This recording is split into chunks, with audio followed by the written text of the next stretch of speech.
Democracy was being told by my mother that I shouldn't marry anyone without first living with that person for a year. Compatibility, she said, was crucial to a good marriage. I wanted to ask her if she wished she'd lived with my father for a year before marrying him, but I didn't. It was 1976, and I was 11 years old. She assumed, as I did, that one day I would marry a woman. Democracy was watching Barney Miller with my family and laughing at the gay characters and at the way the straight cops reacted to them. My father laughed along with us, but he wasn't amused when I started mincing around the living room the way the gay characters had. You know, he said, they didn't used to have characters like that on TV. What about Mr. Mooney? I asked, still mincing. What about Uncle Arthur? What about Dr. Smith? Democracy was discovering upon turning 18 that when I did my compulsory registration for the Selective Service, I could also register as a conscientious objector. I told my parents my intention, and my father became irate. Only communists and homosexuals were conscientious objectors, he said. My mother defended me, said the choice was mine to make.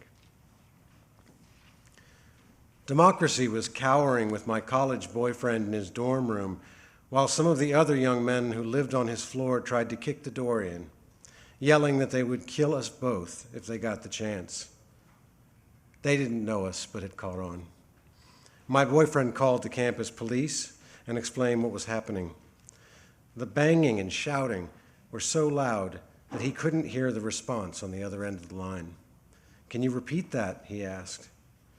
"You're going to have to deal with this yourselves," the voice said. Democracy was coming out to my recently divorced mother when I was 23 and having her cry and say she worried I'd get AIDS, and coming out to my father when I was 25 and having him reply without the slightest change in his expression, "I know that. I've known since you were 18. When I asked him how he'd known, he said, "You're not a communist."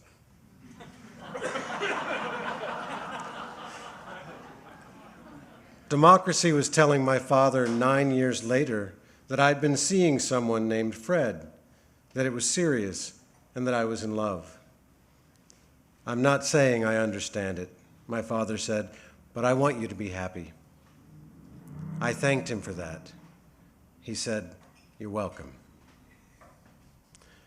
Democracy was arguing with my father about don't ask, don't tell. While I clearly had no intention of ever joining the military, I said, "Do you think that if I were in the Army, I should have to hide who I am from my commander?" The word commander felt ridiculous on my tongue. But it didn't matter.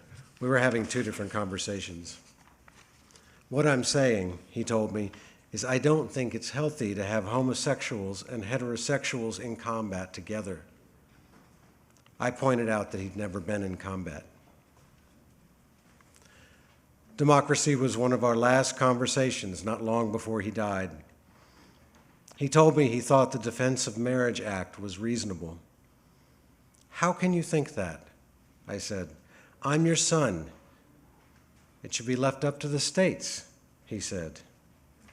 Appalled, I spun a scenario wherein Fred and I were on a road trip, and as we drove across state lines, we were married in one state and not married in the next. Married, not married, state after state. And let's say we got into a car wreck in one of the anti-gay marriage states, and I had to be taken to the hospital, and Fred wasn't allowed to visit me because he wasn't considered family. Was that okay?